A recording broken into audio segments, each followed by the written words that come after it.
Welcome back to 3 Day Weekend.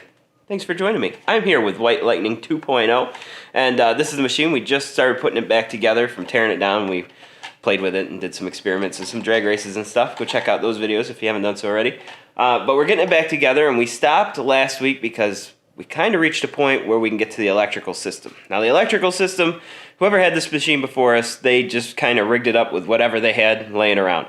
There was some Cat 5 wire in there, some speaker wire, some in-house electric wire, whatever they had. So needless to say, there were some electrical gremlins with the machine. Some accessories wouldn't power on, intermittent, popping and cracking from speakers, and just kind of all kinds of weird gremlins, not to mention safety fire hazards, because I don't know if anything was fused. But we've got it in a position where we can get to the electrical really easy and run some new stuff. And we're going to replace all of that with one of these. A little switch box. This one's by Mick Tuning. I have their rock lights in the Pro XP for 3 years now. They've been holding up pretty good, so we're going to give this box a try. So let's tear into it.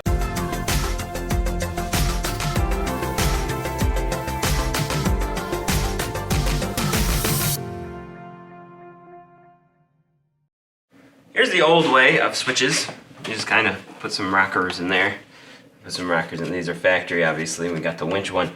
But you run out of space, so you end up with drilled holes and stuff underneath with toggle switches and who knows what each one does, and you're limited by what you can do. So we're gonna change all that. We're gonna leave the winch control here, headlights and four-wheel drive. I like that. Those are two factories and the one winch. But these ones we're gonna replace on the new style, as well as any other switches that were installed. We've already ripped them out when we were tearing it down. Underneath the dash, on the dash, all that random push button flush mount garbage, and replace it with the panel that it comes with. So here is your panel, and you can mount that wherever you wish. We've picked out a spot we think it'll work well in, and you can put your little stickers on the buttons on whatever you are running. So that's pretty cool. I have 4 reels of wire, some different colors. We got yellow and blue and red and black, so we can run some things from the front to the back and not have them all be the same color, which will be easy if we need to troubleshoot something in the future. And we have the skid plate off and the center console out, so we can get the wires all run in there. Now, I'm no custom fabricator, because I've seen some people where you can cut out holes or something, mount it flush in your dash. We kind of put the bracket on there and held it in different places. Where do we want it? And we agreed on here. If you put the seat in, he could see that and easily access it with his left hand. So that's where we decided it's going to go, and it's kind of out of the way, you know, versus putting it in the middle of your dashboard, this huge box. I mean, other people could use it, which is good and bad. We're going to put it right down in there. That's fine. And we're going to put the switch box, because we're limited on the cord. You can get extensions, but I didn't want to. We're going to put it right up in this bare spot on the firewall, right there. This unit is 100% waterproof and fully encased in, I don't know if that's epoxy or what, but made to go in a relatively wet location. It still has the shield on it, so it should be safe enough right there on the firewall, not far from where the factory panel is. I've definitely seen some of these mounted in worse locations, so I think we'll be okay right there. For mounting the unit here, the first thing we need to do is get power up here, and it's going to be pretty thick lines. But his machine does have a winch, so the wires are in here. We just kind of coil them up right here. They go all the way back to the battery right there. But right now they go up and they cut a hole in the tunnel. Ignore our temporary blow-off valve bracket. But there's a hole in the tunnel, and then he came up versus going outside the firewall. I don't know why you would do that, but we're going to take all those out, and I'm going to move the relay box for the winch, if I can find it. It's in there somewhere. You see there's all kinds of good old wires and stuff. Oh, can you see it? I don't know. It's dark. Yeah, you can see somewhere. All zip tied in there, so I got to pull the dash apart a little more. But I'm hoping to use the winch wires from there up to this panel. I'll probably mount and fuse the relay box and then run jumpers off of it or something. It's already got a circuit breaker and everything in there, so I don't need to worry about that. Just need to get that wired up. I got it. I found it way up under the dash, but I got it. So I took all the wires off. Also, notice that when they ran the blue and the yellow right here out through the dash, instead of going through the grommet, they just push the whole grommet through. So it's under this dash. There you go. So it just comes out under that grommet there. That's a nice watertight connection. It doesn't really matter, just if you go through a puddle, more water might come in on your feet.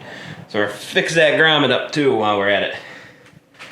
But now I'm going to mount, well, I'm going to run these power wires back to the battery, see how much length I get, and then mount it up here accordingly. Panel is mounted. There it is. Right there. I dropped it down. I had it originally way up here, but the hoods go in here.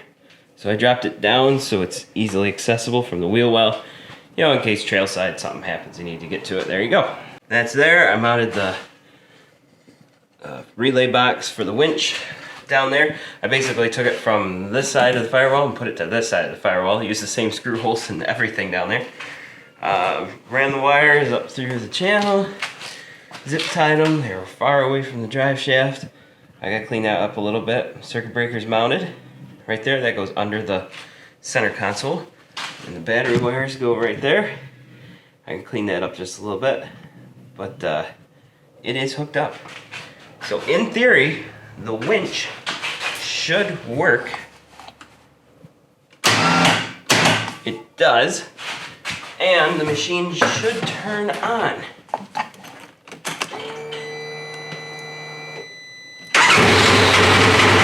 Which it does. Okay, so power's looking good. Now I have power to the box, but I haven't run anything to it yet. So I got positive on the top there, negative on the bottom. Maybe I'll just plug the panel and see if it lights up first. I think I need to run a wire to a clip though and attach it to the accessory. I'm gonna clean all this off, get rid of that old wiring to tell it that the machine is on or off. I think you have to run one for that. Panel is plugged in. I got the trigger wire just temporarily in there. I'll make a nice ring terminal connection once I get everything set. Let's turn on the key. And nothing happens. Oh, maybe I have to turn it on. Nothing happens. Well, it turns out I'm just an idiot. And positive is on the bottom with negative on the top. So I'll just switch that around real quick. Alright, there we go. Where's the power? Here's the power switch. Let's just simulate that being turned on by touching it to here. I can't reach it.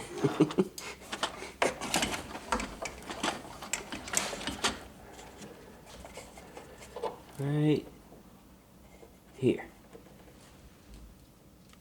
Hey!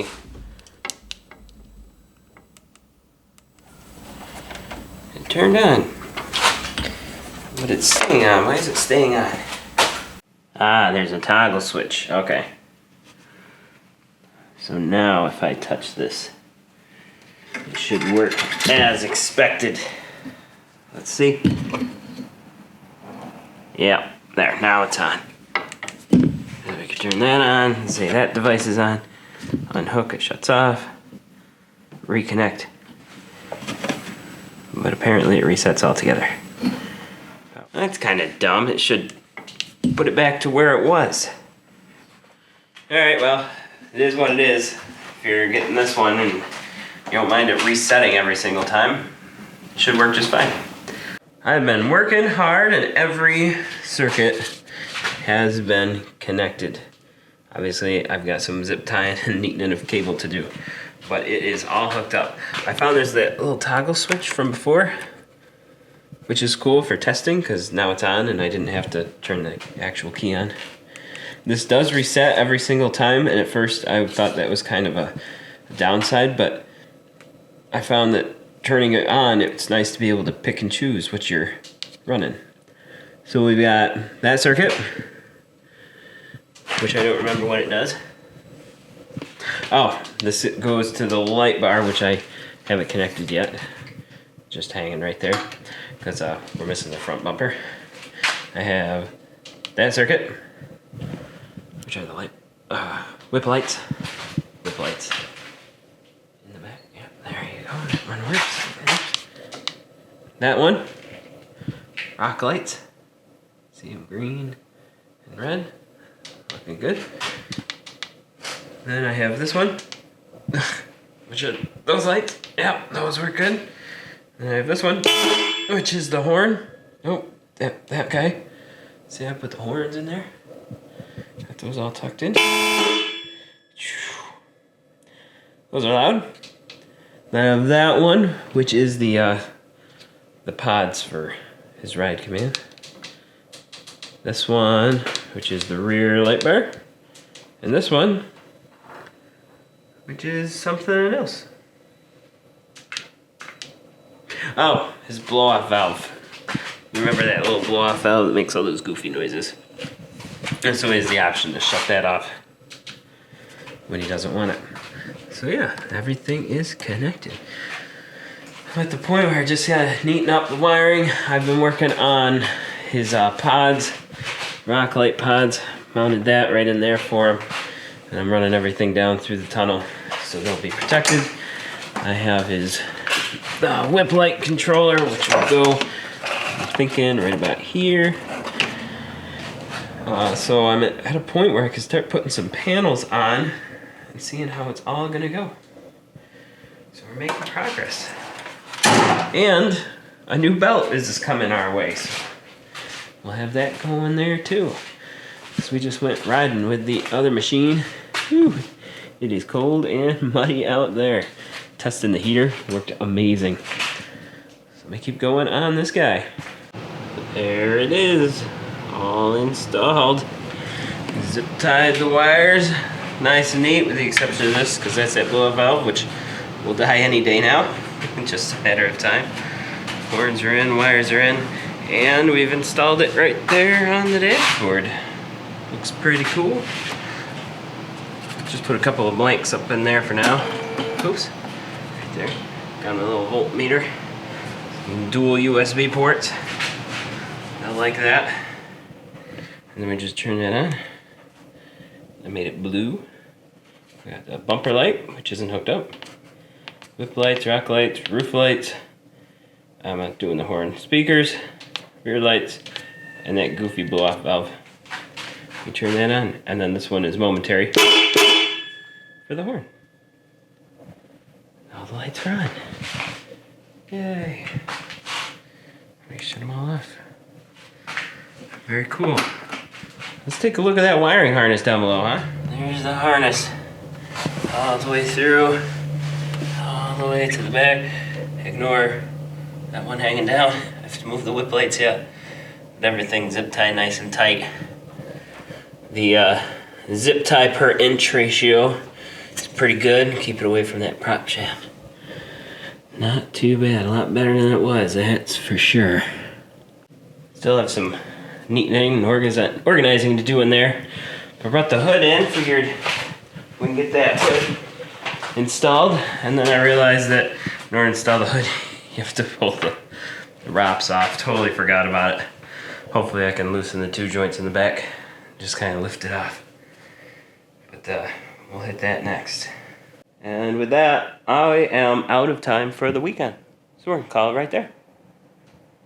Pretty good progress. Wiring and redoing all this stuff is not an easy job. It takes a lot of time to do it right. I almost tripped. Make it look good, but that's gonna do it for me this weekend. Thank you so much for watching. If you haven't done so already, I have a link for the Patreon if you want to donate right there. You can join the channel either way. Really helps us out, keeps the wheels turning, everything like that. Really appreciate your consideration. Everything we do on any of these machines is in a playlist, so you can check those out. I'll have it on the end screen right here. But in the meantime, thank you again so much for watching, and I hope to see you here for another video on 3 Day Weekend.